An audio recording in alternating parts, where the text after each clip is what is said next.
Jesus did not walk through gentle towns.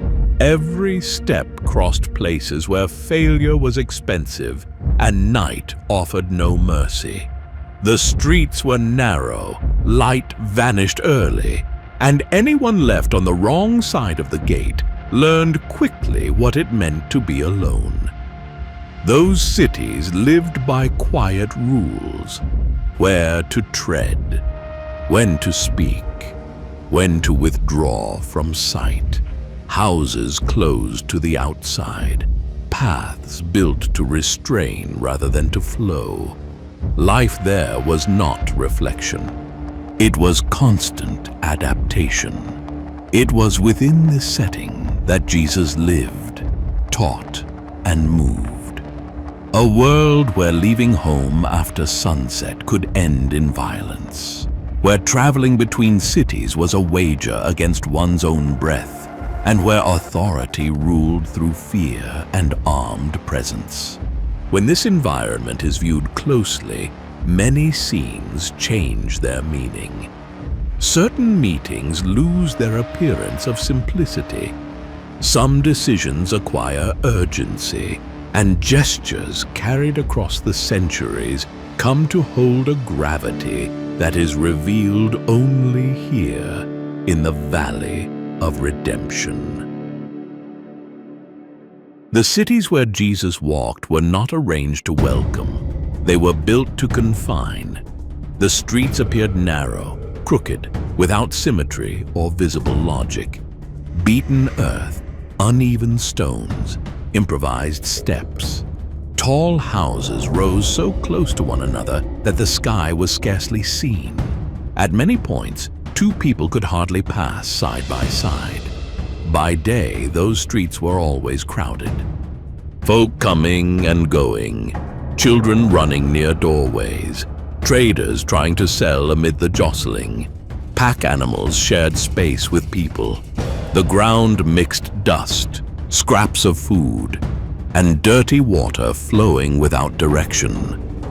Walking demanded constant care. A single false step was enough to spark a quarrel. The street was no neutral space. It was contested territory. Every body held a temporary place. The stronger pressed forward. The weaker adapted. There was no notion of comfortable passage. Movement was rough, direct, without concession. When the sun began to fall, everything changed swiftly. Voices faded. People quickened their pace. Doors shut, one after another. It was not custom. It was necessity. The city had no lighting. When daylight vanished, darkness became almost complete. To walk at night meant failing to see holes, loose steps, animals standing in the way, or those drawing near in silence. The gates were closed at dusk, without exception. Anyone arriving late remained outside. To sleep beyond the walls meant cold, wild beasts and robbers. The wall was not mere symbolic shelter. It was the exact line between being safe and being exposed. Within, there was risk. Without, there was abandonment. The presence of Roman soldiers or tax collectors altered the air at once. A single armed man entering the field of vision was enough for bodies to respond. People leaned against walls, lowered their eyes, and made way. Space changed owner with no word spoken. The street belonged not to all. It belonged to those who carried authority and force. None of this was casual. The tangled layout of the streets had purpose. Tight bends hindered pursuits. Alleys formed blind spots. Narrow routes allowed quick disappearance. The same path that guarded one neighbor could trap another. The city worked within that unstable balance between defense and threat. Life there required constant reading of the surroundings. knowing when to advance, when to stop, when to disappear. Failure was costly. Silence was often the best choice. It was within those streets that Jesus walked, not along open avenues, but through cramped corridors filled with tension. Every displacement obeyed the hour of the sun. Every meeting followed invisible rules. The city shaped behavior before any word was spoken. Before the teachings came the ground. Before the crowds came fear. Before public choices existed, that life lived in streets where control was physical, immediate, and constant. To understand those streets is to grasp the first level of that world.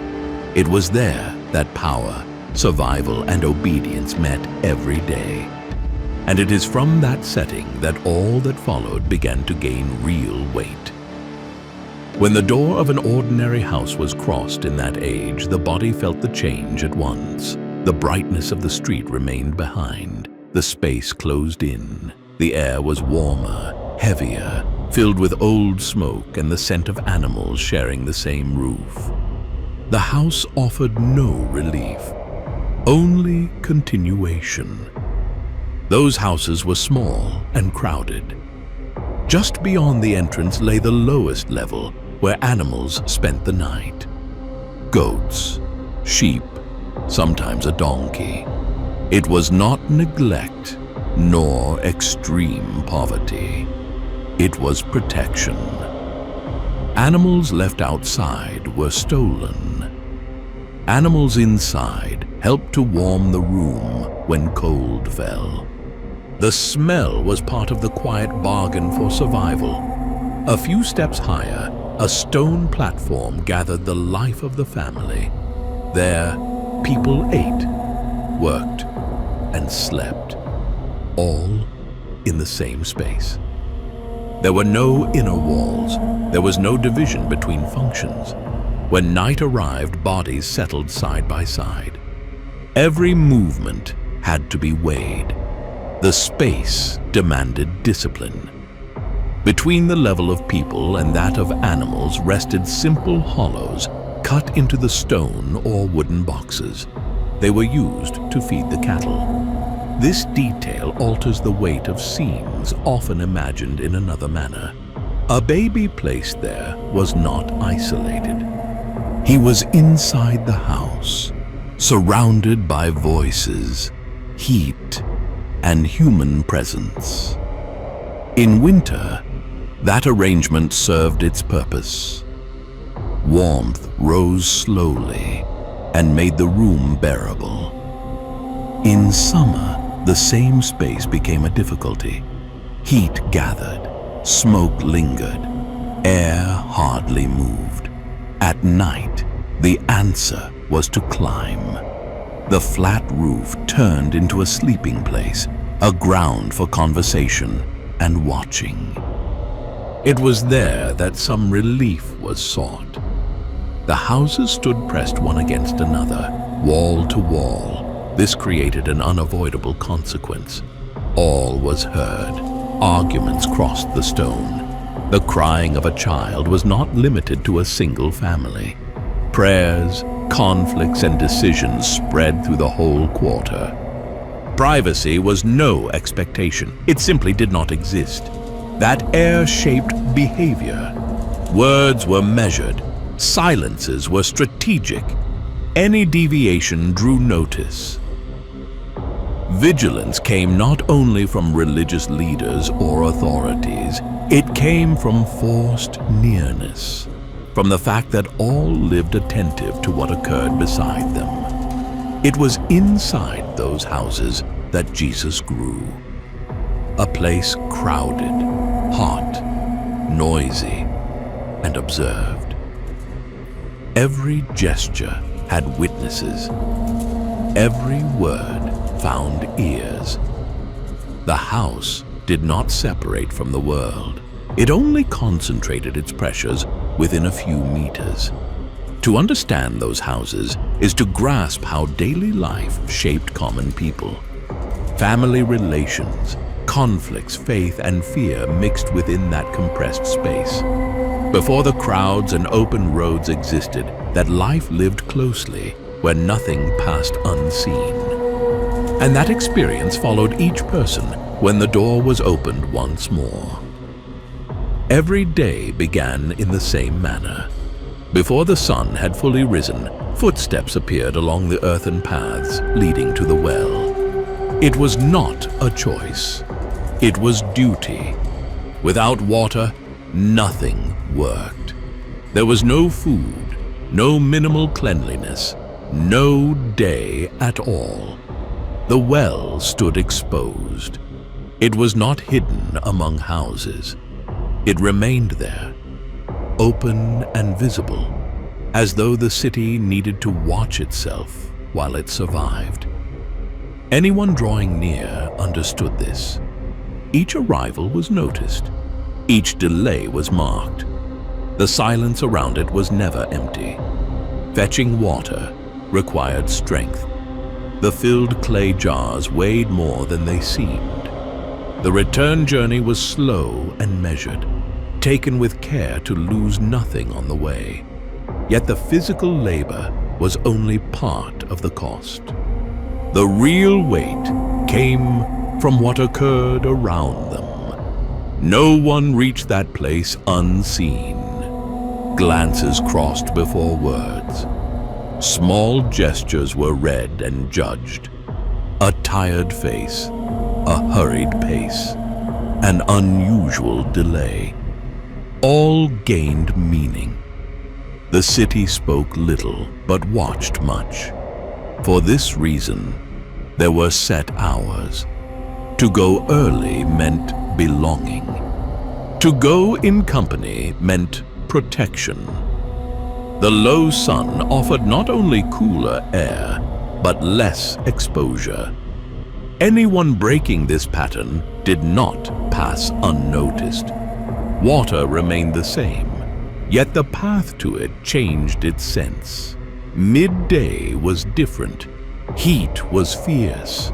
The ground burned. The well became almost deserted. Anyone appearing at that hour drew immediate attention, not for bravery, but for solitude. That lonely presence declared something no one needed to ask. Water drawn from that well served not merely to quench thirst, it crossed social life. It washed hands before meals. It entered rituals. It set unseen borders. There were people allowed to touch and people forbidden. Acceptable objects, avoided bodies. Water did not unite all. It separated. To touch someone deemed unclean brought more than disapproval. It brought consequence. The one who touched became unclean as well. He was pushed aside, required to submit to rites before return. Exclusion spread quickly. For this reason, contact was avoided. Too much nearness was dangerous. Beyond the walls, far from the well, lived those already discarded. The sick of skin, the marginalized, people who learned to announce their own presence before they were seen. The warning asked for no help. It existed to keep distance. The city moved on, pretending not to hear. Within that setting, water sustained life while it strengthened borders. It defined who was inside and who had already been thrust outside. The well was no neutral ground. It was a point where all stood exposed. It was there that certain approaches gained their weight. Not in secret places, not far from sight, but before all eyes. Simple gestures became acts of rupture.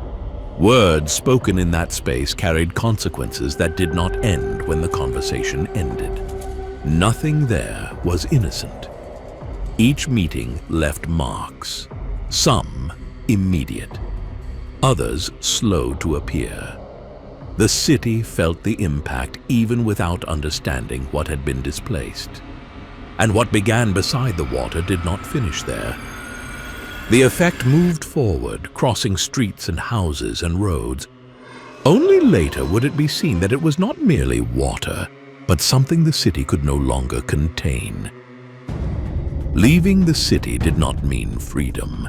It meant exposure. As soon as someone crossed the gate, protection ended. Law remained behind. The road began. The routes between cities were not open highways as today. They were irregular tracks cutting across dry hills, narrow ravines, and areas where visibility vanished within a few meters. The land favored those who watched in hiding, not those who passed through. Traveling alone was unthinkable. No one walked by himself through innocence. People moved in groups through survival. Whole families formed caravans. Villages agreed their hours. Numbers were the only possible defense. A solitary body was an invitation. The road from Jerusalem to Jericho was most feared. The path descended quickly through rocky country filled with natural caves, perfect for ambush. Attackers knew every bend and shadow.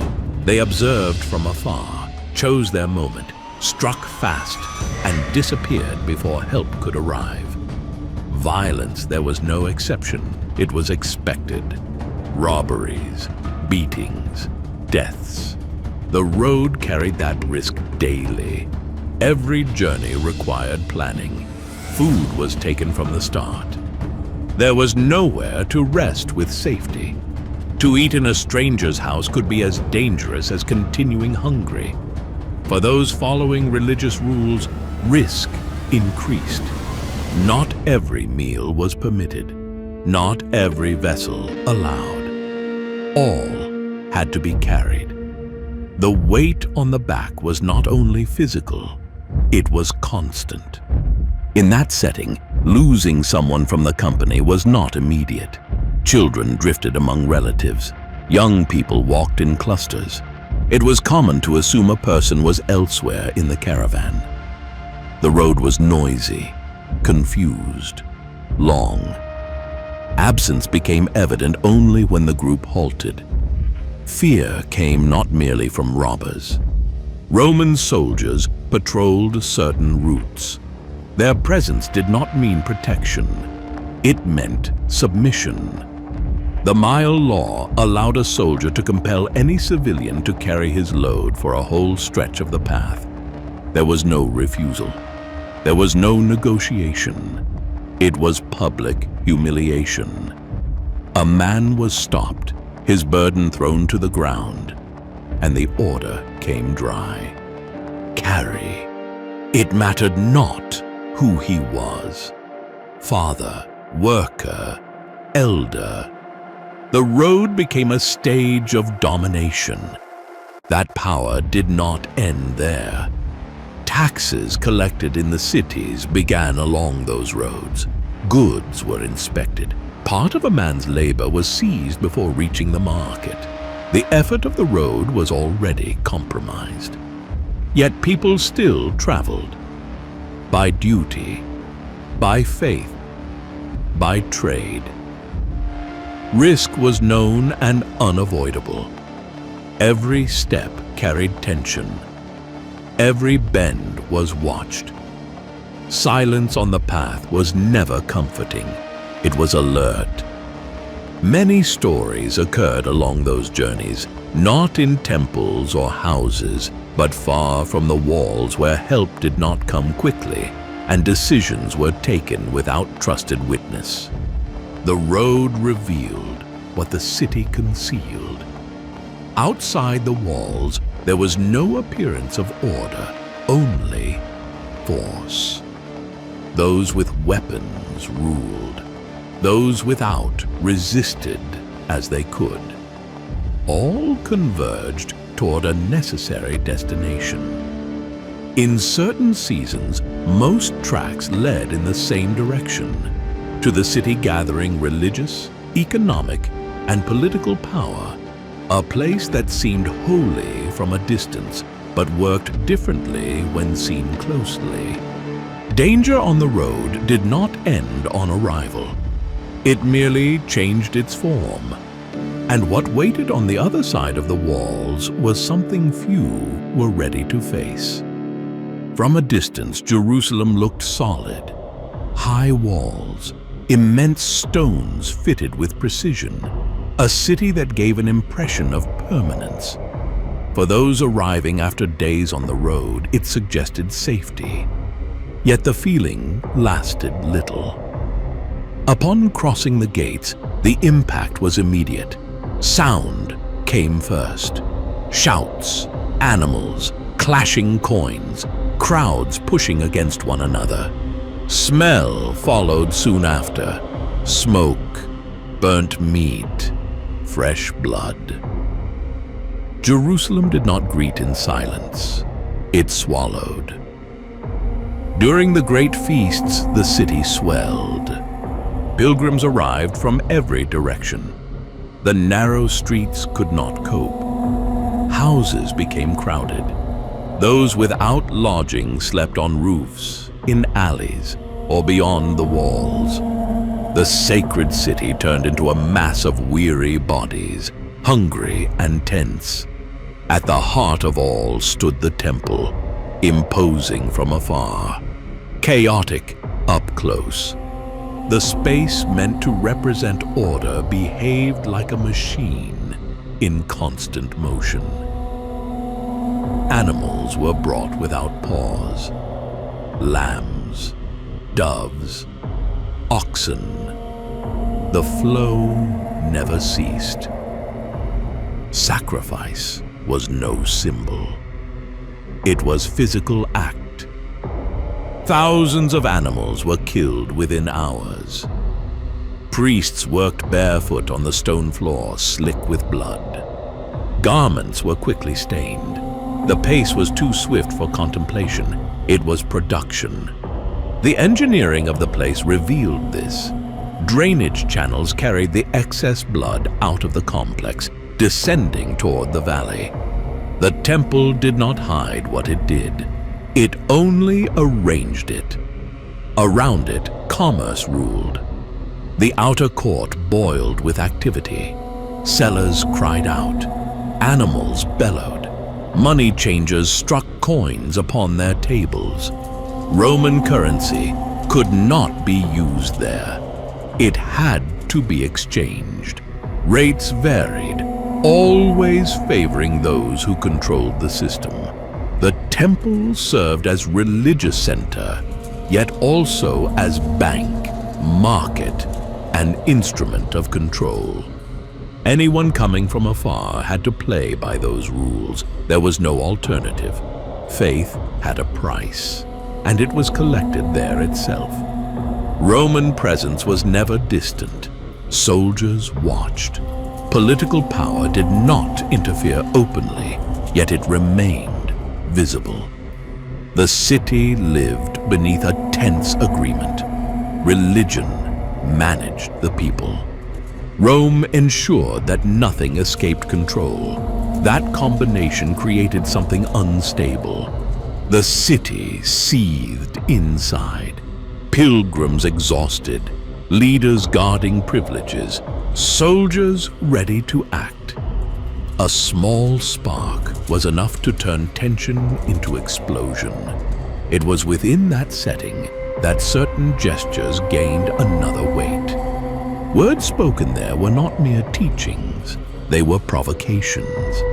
Simple actions became threats to order, not because they were violent, but because they exposed the real workings of the city. Jerusalem was not only sacred backdrop, it was a system.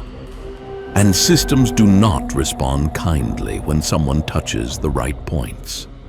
The city appeared eternal, yet it carried unseen cracks. Stone upon stone, outside.